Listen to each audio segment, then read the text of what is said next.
ones that are broken, they're gone.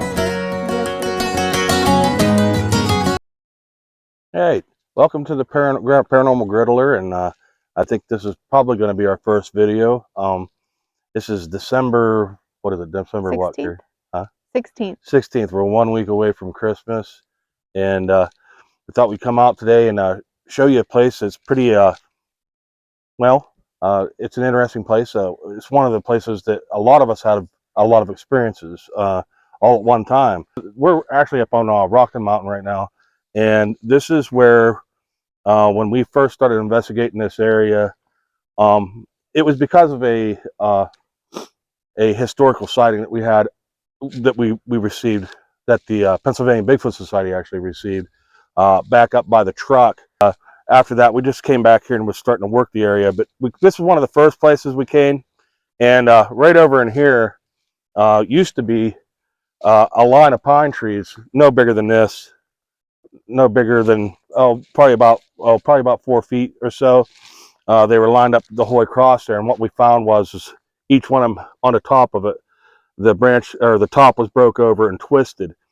We did find some hair fibers in it, but hair samples in it, and that as far as that went. We did have it microscopically analyzed, and more or less it just came back inconclusive, and that was really all the further our pocketbooks can allow us to do. There was a newspaper article. We'll have to put the snapshot in. Yeah, we'll put a snapshot of the newspaper article. It was done up about it.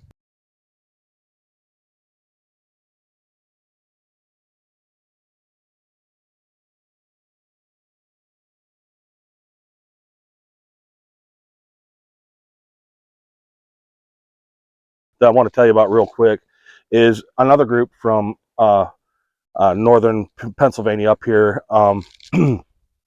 We bring them down. The one guy from the group is a pretty good friend of mine, Sean Folker. They set up camp down here. We bring them down, set up camp just right over in that area right there, where it's kind of bared out. And they, at night, they had a creature come in to them. Whenever Sean started talking about the creature, it was long and lanky, and kind of unusual from what you usually hear from what a Bigfoot is or a Sasquatch. It was more of a long, lanky, tall thing. It messed around with them as far as messing with their campfire. They actually witnessed it go across this way. He kind of saw it through the smoke of the fire. They saw it go across this side of the field. I know one of the things that was really interesting for me about it was, and you hear a lot about people seeing stuff, was they were really shooken up. Him and the 3 buddies that he's with, really shooken up about the situation, and you could tell. Matter of fact, it took them a little while before they even wanted to come back down in here. I think it was about 2 years before we actually got them to come back down in and check the area out again. But here's we are. We're in here today, kind of checking it out. It's just after hunting season, so Carrie's wearing an orange hat. She's a smart one. I do believe that small game's still in right now, but yeah, this is the area that we got to see a lot of things. Another thing that we also noticed was a lot of times as we were walking down through the woods here, we'd walk down a trail that me and Carrie came in here on. In the woods, what we'd see is like self-illuminating orbs that were going in through the trees. They were traveling in through the trees. At one point, Carrie and I witnessed a huge flash of light. It was almost like a bomb going off. And a bunch of people from different groups that we had out here with us, which we had a lot of fun with them and investigating, and it was very strange. It was a really unusual thing. I'm not sure. That happened about, it was probably around about, and I'm only guessing at this point because it was a while ago, but I do think it was late at night. I'm going to say midnight, that we actually got to see that big flash of light. It was over in that direction. It was enormous. We could rule out right away car lights and stuff like that. The whole sky lit up like a huge, almost like someone was using an old camera. Yeah. Like back in the day, and they cover their head up and go poof. But it was like everything was just white. But if you listen right now, I know we're talking a lot, but if we sit and be quiet, there's no car sounds, no nothing. We are literally in the middle of nowhere. We're pretty far from any highway. I do know the interstate's probably about 6 miles that way, and I think the highway 322 is over here quite a ways too. I'm guessing about 3 miles this way. So we're in there pretty good at this point. This has been timbered. It has changed quite a bit. Our little pine trees are gone and everything. So one other thing I would like to say is one time we brought a buddy up here. We were up on the top up there, and we were just doing a nighttime op, and it was like 2 in the morning, and we could hear children down in here playing. It sounded like they were playing tag, giggling, and like running around down in here in this direction. almost Which was feels very like to me strange. at times, and I didn't mean to talk over you. It's almost like it feels at some points like this was some kind of vortex where, or not vortex, I don't know if I'm using the right language or not, but where everything is happening. It's just a strange area. Like a portal, like able to like Yeah, have things I like guess you come could and call it go. something like that. But it's just an area where we have got to witness a lot of different phenomenon, from Sasquatch to, or big creatures or whatever, to almost a spiritual or paranormal type realm. But And yeah, then also we've had like possible like UFO things going on in the sky. and we'll show you that here in a little bit. We're going to walk to another spot. So Yeah, we'll talk about that. And who else came with us today? Dexter, there he is. He's our mascot. Yep, he got He's his wearing, Paranormal Griddler. yeah, you're wearing your Paranormal Griddler sweatshirt. You're sporting us, right? Yeah. All He right, loves well, it. we're going to shut up the camera so we just save some juice, and we're going to make our way up out of here and take you to a different spot. Thanks for coming with us.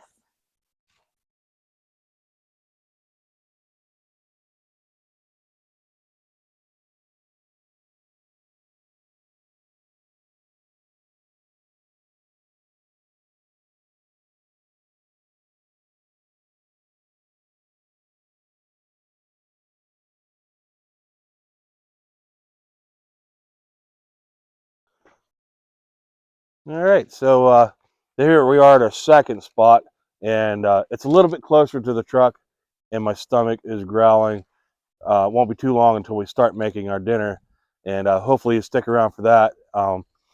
And just to give you an idea where we're at, if you look down that way, you can see the truck. We're about 200 yards away from it right now at this point. If you go right directly in front of the truck is where we came from, about a mile down over the hill. The direction in which the truck is pointing. That's where we was, down in that small field. But this spot in particular was kind of an important spot, and I wanted to bring you here. Again, one more time, just look at the truck. That was the spot, if you can imagine, right across this power line or this gas line. It's right across that, right about where the truck is at, is where the two hunters witnessed the adult and the juvenile creature go across this pipeline. You have a group of people sit, and I was with two other gentlemen, and right behind me here, what it used to be, right behind me was a fencing. It was the reason why they had the fencing up. It was some kind of DCNR project. I can't exactly tell you exactly what it was about. Something about managing the deer, whatever. But the fence used to run right behind me here. That's all gone at this point. Anyway, when we started investigating this, what we found was this was one of the spots we set up, and we were doing some calling, whether it be the Bigfoot howl, or I think we even did some wood knocks and stuff like that. Well, what we had happen to us was we had objects thrown at us that night.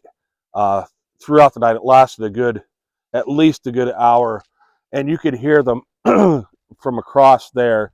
You could hear them come up through the treetops, whatever it's being thrown at us, and it would come right back here at me. They'd go through the treetops and come back here at me and hit the fence right behind me. And it happened a couple other nights that we came up where we were witnessing these rock throwings or whatever. And of course, I thought about the acorn crop. Was it something just falling down out of the trees? And as we came up and investigated this in the daytime, this was at night that this was all happening. came up in daytime, and there was no acorn crop at the time. So we was able to easily rule that out. Anyway, this happened so many nights that one of the gentlemen that was with me started wearing a hard hat as we were out here standing, which was kind of funny. So again, another story that I could tell you about the area that we have witnessed. Now, was it something? I'm not 100% sure, but we did see aerial phenomenon, which we were calling a UFO because it was something we couldn't describe. There was about, I'm going to say about 8 of us out there that night. I know I was out there with Center for Unexplained Events, the Pennsylvania Bigfoot Society. Yeah, Brian and Terry. Yeah, Seach. Brian and Terry Seach. And what we witnessed is right over in the sky over here. We witnessed a ball of light or a orb. And what we did as one of the guys that was with us noticed it and noticed it was moving in weird patterns.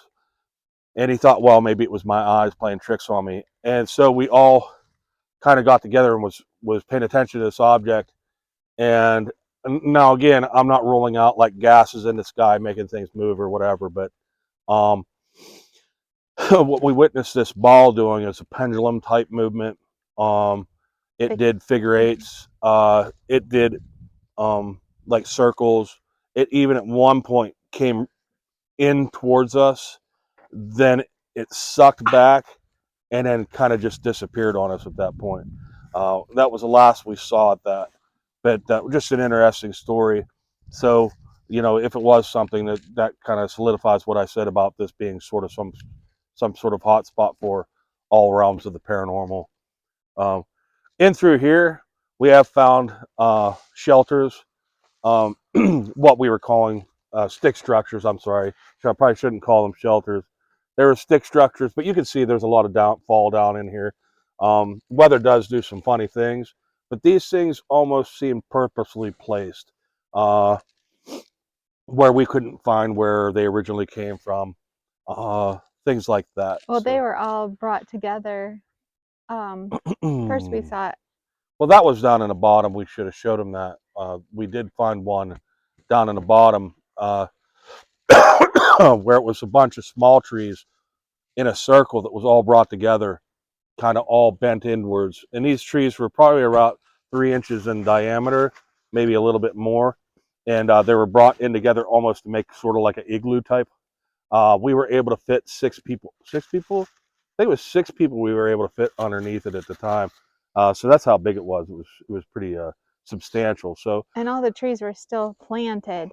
That is, yeah, they were all still implanted in the ground. They were just all brought together and kind of weaved into each other. Like I said, weather does do some interesting things, but this is a little unusual, something I never saw before. But it was too tall for a person to do that, or yeah. I mean, unless it was weather. But that's so. I mean, that's why we brought you here. I just thought one of the more interesting areas that we've investigated, and this is a spot where we had a witness, 2 eyewitnesses, and they were parked right here, right there. I heard the witnesses like yelling and screaming, and she had been outside of the car, and here she was going to the bathroom, and her husband literally was like seeing a Bigfoot. He saw this creature again, and he was saying to her, get in there. Well, I heard something, with the ruckus with them. I had heard something really heavy, going past the truck, like very like, it was like a real heavy foot, like almost like a Godzilla if one would walk by you. And so I stood up through the moonroof, and I'm like trying to get a shot of this thing, and I unfortunately did not see it. I did hear that, but I didn't see anything. So we called everybody back in because the witnesses were really, really freaked out. So everybody decided to come back in, and then they said, "You guys are crazy. We're leaving." So they left, and it was pretty exciting. It was a very, very good experience. And I don't know if it was the fact the fire was going to go out. We also were doing a call blasting at that time. with baby cries. So maybe that's also what drew this thing in here.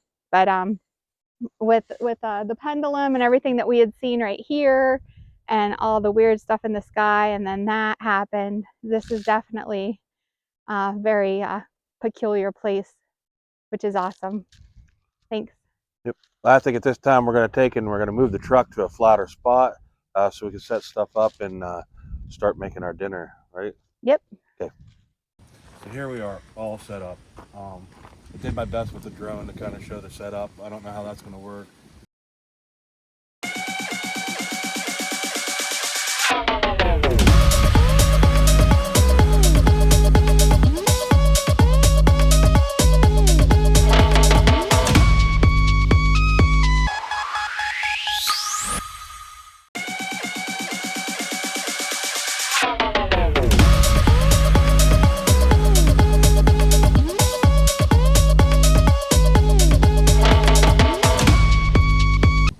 Maybe you won't even see it. I don't know. But tonight, what we're having, we're gonna have a New York strip steak. I'm gonna boil some potatoes and then fry them on here. With the potatoes, I'm gonna do some onion, probably just salt and pepper them. What I bring for seasoning today was more or less pink Himalayan salt and just pepper. For the steak itself, I do have a Blackstone steak seasoning. So a lot of times I'll just go with just the pink Himalayan and pepper. Just gonna get the water on.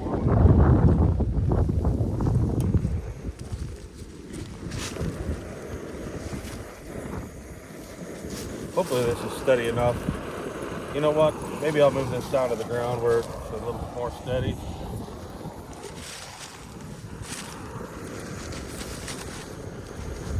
Just like that.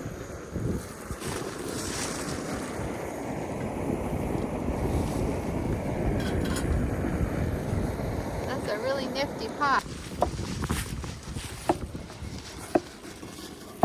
You think 4 potatoes is overkill, Carrie? Probably. Yeah, probably. We'll take some home. I am hungry. You're probably really hungry. You haven't eaten yet today.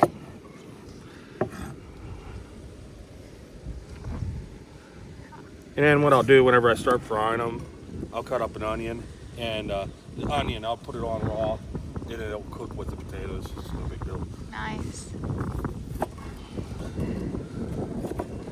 There's nothing better than like being out in the woods, first of all. I just love it. Like, I wish we could live out here. I miss it. And then when you finally get to go, it's like, yay. Yeah, how about it? But to eat out in the woods is even tastier. I know, everything tastes better out here, doesn't it? The Paranormal Griddler, your food is excellente, no matter what. But it's just like, in the woods, it just always tastes like just divine. You know what, I'm going to call 3 good enough. Okay. And we're going to just wind up wasting one, so I'll just take this home with us. Okay. All I do is cut in part way. See how you're just cutting in, and it's holding it together. See how it holds it together for you? And I guess we'll cut this up kind of fine. That's very clever. But then I can go in sideways now and kind of get this cut sideways on it a little bit. See, like that. And now it's still held together. And now I can do these here, which just makes it that much easier to. Like I said, I'm not great at it by no means, but that works out pretty good for me. Very nice. Can you believe that You can. you're out here like griddling in December, like a little over a week before Christmas? Well, hopefully they'll get to see more of us out here in the cold weather. The plans for the Paranormal Griddler is going to hot temp camping, a lot of wintertime stuff. Which is wintertime camping with Yeah. a very like nice, like reinforced tent. This is my time of year. I can function better. It just feels better to me. You do love the winter. That'll be fun. We have to get a sled. Yeah, so hopefully we can get to do a lot of different things for you guys and for us too, you know, get us back out in the woods again, doing the things that we love to do. And even if we're not chasing the paranormal, which I hope to do more of that, but we can still show you guys a lot of different things to do. For camping. Different ways to enjoy the winter. Make winter interesting again. Off of it like that. I wasted all that. And what I'll do is I'll slice it down one side and then I'll just kind of lay it out with the middle there. I take out the middle and with my knife I can come in and just sort of clean up the inside of it pretty easily. Just like that. And again, like I said, I'm kind of wasteful with it. I'm not exactly a Chef Boyardee, but I do pretty good with it, I guess. And at this point, all I have to do is I can cut it in little pieces, which makes it kind of nice. So you got your potatoes cut up and you're still boiling your water, and you just checked it and it's not ready. I'm not quite to a boil yet. And now you're cutting up peppers and cut up the onion. I think that's plenty of peppers for me and you. Oh yeah, we can take the rest home. And then at this point you can take a couple of the spears, or I don't know what you call them, the longer pieces, and we could cut it up into smaller squares. Starting to get a little cold out. It started out today pretty nice. It was, I think we're in the 40s today. 45. Yeah, and now we're dropping down into probably about 20, 24, 25 degrees. It ain't horrible, but it's still when the wind's going, so you are feeling a little bit. Yeah, when the wind goes, yeah, there's a little chill. Yep. So if anything's going to bring in Bigfoot, I have a feeling the smell of this is going to. So for sure. As long as it don't bring in a bear. We have been out here before though, and we saw 3 little cubs from right over there chasing toward us, running. And they were so cute, and we were like, okay, get in the car, we gotta go. Thank goodness we were right by our vehicles at the time. Remember that? I do. Brian and Terry were with us at the time, and we were like, get in quick. And of course with the There's steak, a we're mama. gonna do mushrooms. These are just, what are these? They're just baby bellas. The bellas. Yeah. Yeah. I believe that's what they are. Nothing amazing, but they are good with steak. They're pretty delicious. And with those, you always tell me to just don't like put water on them. Don't rinse them. A damp rag cleans them off, because what they'll do is absorb the water. And what we're trying to do is we're trying to get rid of the moisture with them whenever we're cooking them on the griddle. Yeah, damp paper towel. Yeah, damp paper towel really clean them off. Just get the most dirt part. off. Look how beautiful the woods look right now. Oh my gosh, with the sun's about to set. It's only like, I don't know, 4 o'clock. Yeah, it's about 4 o'clock. That's why we bring a lantern. I think we're going to be doing part of this in the dark, because we're going to do some hot chocolate too before we end up here. Want to check that? Yeah. Oh, will you check it? Not quite there yet. Sorry. Hopefully it brings it to a boil here pretty soon. I have the dog and I just don't want to. The sun is shining through right on ya. Yeah. Now, when it comes to my steaks, you're gonna see I'm gonna do it like, I think it's like 2 minutes. 2 minutes on each side at really hot to get like a sear on each side. After that, I'll probably flip it every minute. So we finally got this thing running to a boil. It took a little bit. It's kind of cold out, but it did a pretty good job. We have quite a bit of water in there too, and you can see it. We bring it to a boil pretty good. So what we're going to do is drop our potatoes in there. The potatoes will only boil for about 3 to 4 minutes. We'll bring it back. When we put it in, we'll lose the boil, but we'll bring it back and we'll boil for about 3 to 4 minutes. And then at that point, we can throw them on the griddle and let them fry them up. So.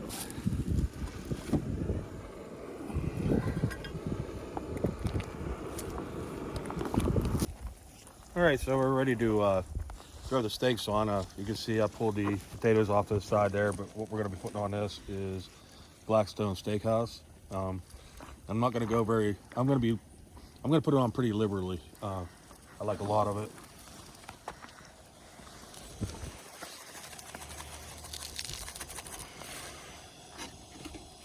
And I think I'm just going to throw it on just like that. And then we'll do the other side then on the griddle.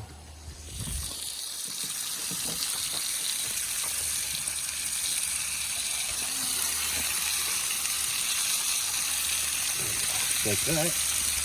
And you can see our potatoes are over here resting.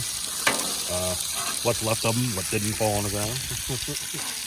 Got some nice color to them. I hope they taste good. But either way, it'll taste good. There's the sizzle. So what I'm going to do is I'm going to set a timer for 3 minutes. I'm going to let it go a little bit longer because I have it right here. how cold it is. My Blackstone ain't getting as hot. I don't have the wind guards. But I'll go ahead and set the timer. Set a timer for 3 minutes. And then I'll flip them. And then after that, I'll probably just go back to 1 minute at a time. And we're going to take a wild guess on when they're done this time. Because I didn't bring my thermometer.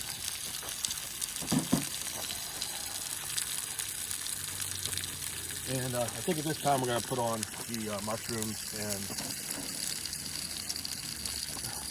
the peppers. And we'll put them over here beside it. Like that. It smells delicious, looks delicious. We'll season out with salt.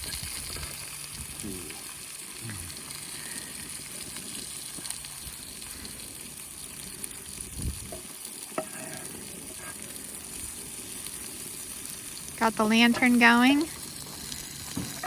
Huh. Yeah, because it's gonna get dark pretty soon here. And after we're all done, maybe we can have some hot chocolate for a dessert. Yeah, that would be good on a cold night. Huh.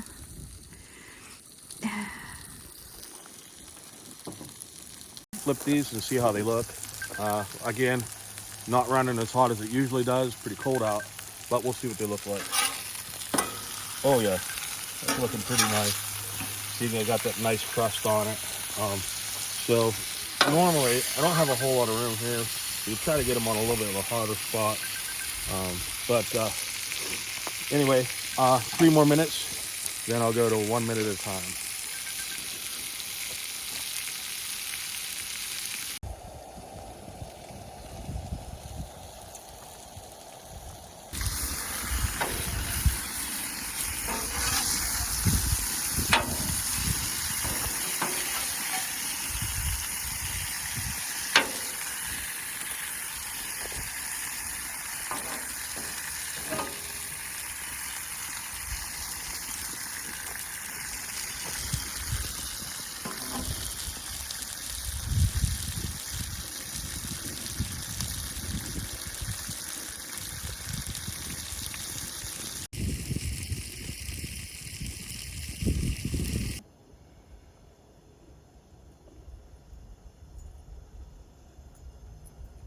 But she's gonna give her one heck of a whirl. How's it look inside?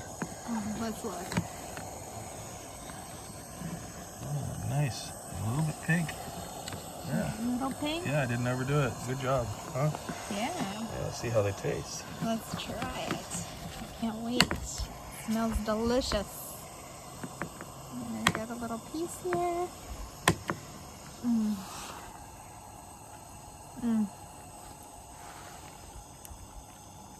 I'm not a pretty eater. Wow. Pretty good. Oh, the juice is so good. So juicy. And I lost my fold. So there it is. So here we go. We're gonna cut her around. Wow.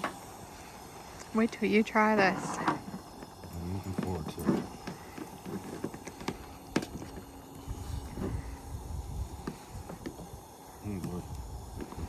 My plate's awkward. It's It's your survival plate. I brought my Christmas plate.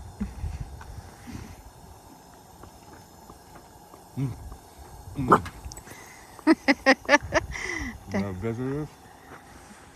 If we're lucky. Dexter, did you hear something? I hear a plane. But you see the moon? Oh, it's beautiful. Wow, this is so... right. Everything's right. So Took a little bit good. longer. A little bit to get through this, but we did it. We're going to finish up what we're eating, and then we'll show you dessert. Yes. Does Dexter get to try? No. Oh, yes, just a little piece. I'll give him a little piece. We'll see what he thinks. Huh. Here, Dexter. You want a little piece potato? Oh, he likes it. You like that, huh, sweet boy? Yeah, that's the list. I might give you a little piece of my steak, too. Just a little piece.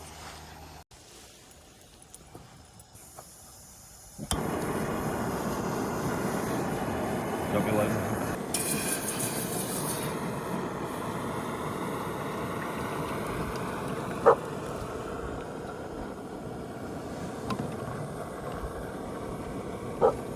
All right.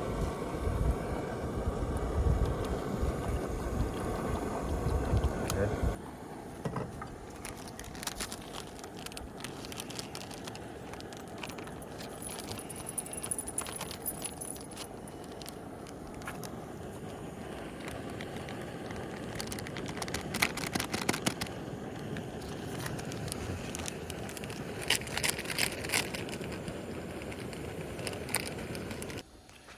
So here we are, all finished. The day is pretty much shot. We're probably gonna stay out here a couple more hours, but we got our hot chocolate, which I'm looking forward to drinking that. And actually, I'm afraid it's pretty hot.